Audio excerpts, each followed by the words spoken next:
1 Samuel 25. Now Samuel died, and all Israel assembled and mourned for him, and they buried him at his home in Ramah. Then David moved down into the desert of Paran.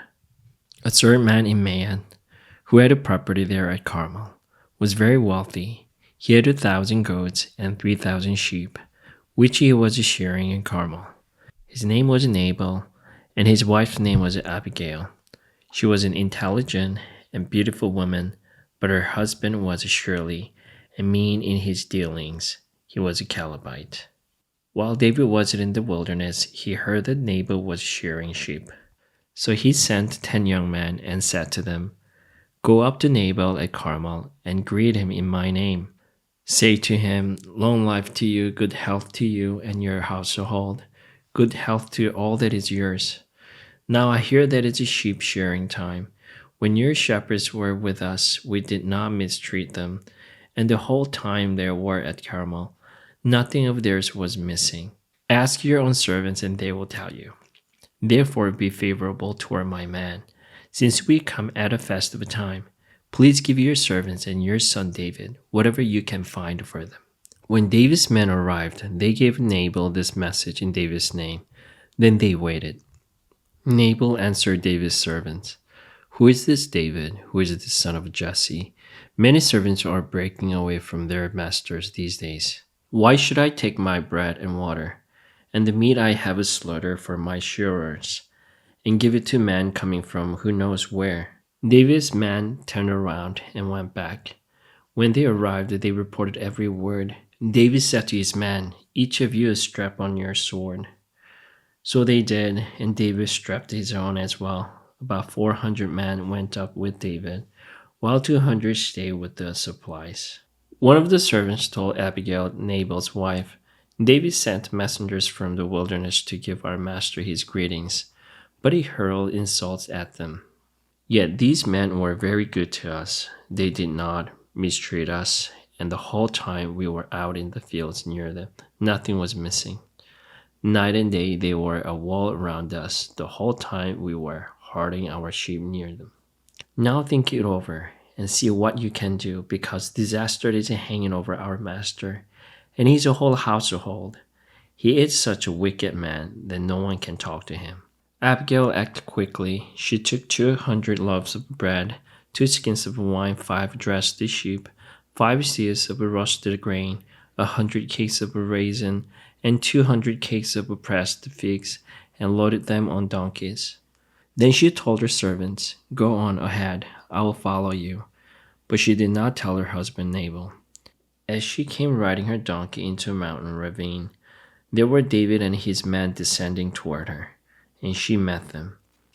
David had just said, "It's been useless, all my watching over this fellow's property in the wilderness so that nothing of his was missing.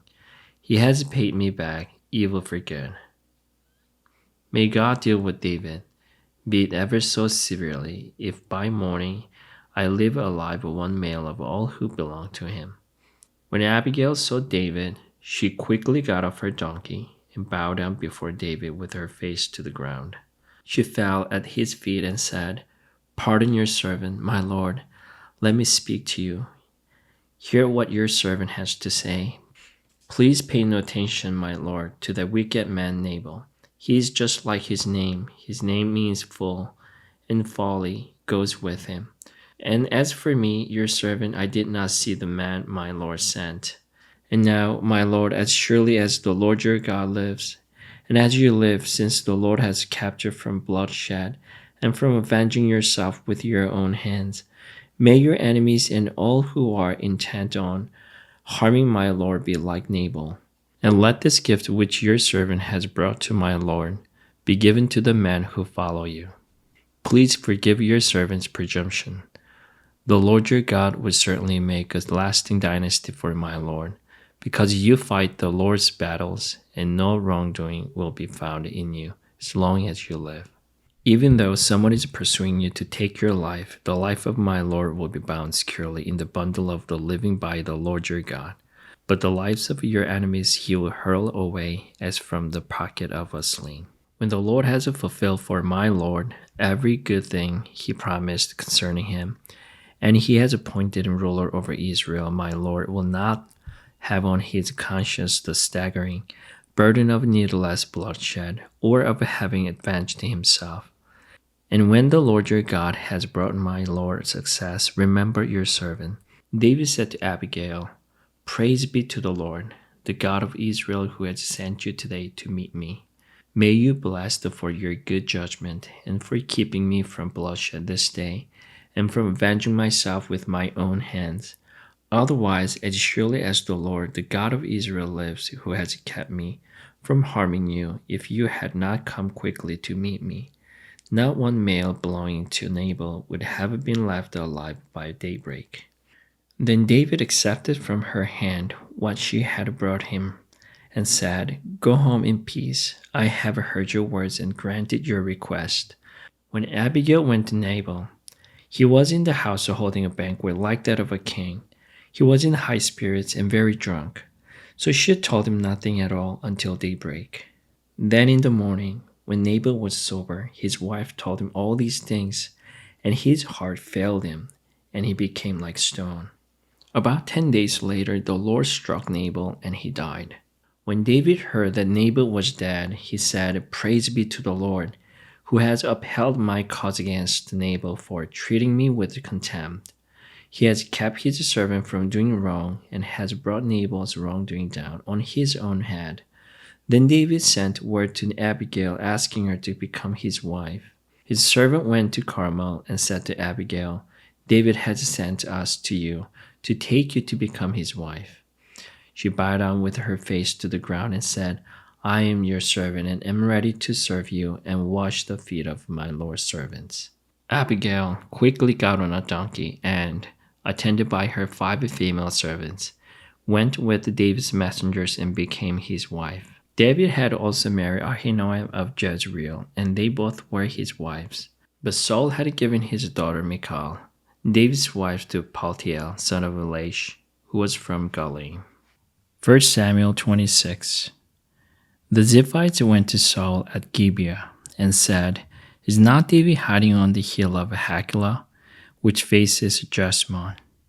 So Saul went down to the desert of Ziph with its 3,000 select Israelite troops to search there for David. Saul made his camp beside the road on the hill of Hachilah facing Jeshimon, but David stayed in the wilderness. When he saw that Saul had followed him there, he sent out scouts and learned that Saul had definitely arrived. Then David set out and went to the place where Saul had camped. He saw where Saul and Abner, son of Ner, the commander of the army, had lain down. Saul was laying inside the camp, with the army encamped around him. David then asked Ahimelech the Hittite, Abishai, son of Zeruiah, Joab's brother, who will go down into the camp with me to Saul. I'll go with you, said Abishai. So David and Abishai went to the army by night, and there was Saul, lying asleep inside the camp with his spear stuck in the ground near his head. Abner, the soldiers were lying around him. Abishai said to David, Today God has delivered your enemy into your hands. Now let me pin him to the ground with the one thrust of the spear. I won't strike him twice. But David said to Abishai, Don't destroy him. Who can't lay your hand on the Lord's anointed and be guiltless? As surely as the Lord lives, he said, the Lord himself will strike him, or his time will come and he will die, or he will go into battle and perish. But the Lord forbid that I should lay a hand on the Lord's anointed. Now get the spirit and water jug that are near his head, and let's go. So David took the spirit and water jug near Saul's head, and they left. No one saw or knew about it, nor did anyone wake up. They were all sleeping because the Lord had put them into a deep sleep. Then David crossed over to the other side and stood on top of the hill some distance away. There was a wide space between them. He called out to the army and to Abner, son of Ner, Aren't you going to answer me, Abner? Abner replied, Who are you who calls to the king? David said, You are a man, aren't you? And who is like you in Israel? Why didn't you guard your lord the king? Someone came to destroy your lord the king. What have you done is not good. As surely as the Lord lives, you and your man must die, because you did not guard your master, the Lord's anointed. Look around you. Where are the king's spear and water jug that were near his head? Saul recognized David's voice and said, Is that your voice, David, my son? David replied, Yes, it is, my lord the king. And he added, Why is my lord pursuing his servant? What have I done, and what wrong am I guilty of? Now let my lord the king listen to his servant's words. If the Lord has incited you against me, then may he accept an offering. If, however, people have done it, may they be cursed before the Lord. They have driven me today from my share in the Lord's inheritance and have said, Go serve other gods. Now do not let my blood fall to the ground far from the presence of the Lord. The king of Israel has come out to look for a flea, as one hunts partridge in the mountains.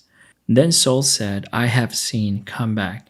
David my son, because you consider my life precious today, I will not try to harm you again. Surely I have acted like a fool and have been terribly wrong. Here is the king's spear, David answered. Let one of your young men come over and get it. The Lord rewards everyone for their righteousness and faithfulness. The Lord delivered you into my hands today, but I would not lay a hand on the Lord's anointed. As surely as I value your life today, so may the Lord value my life and deliver me from all trouble. Then Saul said to David, May you be blessed, David my son. You will do great things and surely triumph. So David went on his way, and Saul returned home. 1 Samuel 27. But David thought to himself, One of these days I'll be destroyed by the hand of Saul. The best thing I can do is to escape to the land of Philistine. Then Saul will give up searching for me anywhere in Israel, and I will slip out of his hand. So David and the 600 men with him left, and went over to Achish son of Maacah, king of Gath. David and his men settled in Gath with Achish. Each man had his family with him, and David had his 2 wives, Ahinoam of Jezreel, and Abigail of Carmel, the widow of Nabal. When Saul was told that David had fled to Gath, he no longer searched for him. Then David said to Achish, If I have found favor in your eyes, let a place be assigned to me in one of the country towns, that I may live there. Why should your servant live in the royal city with you? So on that day, Achish gave him Ziklag, and it was belonged to the kings of Judah ever since. David lived in Philistine territory a year and 4 months. Now David and his men went up and raided the Geshurites, the Girzites, and the Amalekites. From ancient times, these people had lived in the land extending to Shur and Egypt. Whenever David attacked an area, he did not leave a man or woman alive, but took sheep and cattle, donkeys and camels and clothes. Then he returned to Achish. When Achish asked, Where did you go raiding today? David would say, Against the Negev, Judah, or against the Negev of Jerahmeel, or against the Negev of the Canaanites. He did not leave a man or a woman alive to be brought to Gath, for he thought, They might inform on us and say, This is what David did. And such was his practice as long as he lived in Philistine territory. Achish trusted David and said to himself, He has become so obnoxious to his people, the Israelites, that he will be my servant for life. Amen.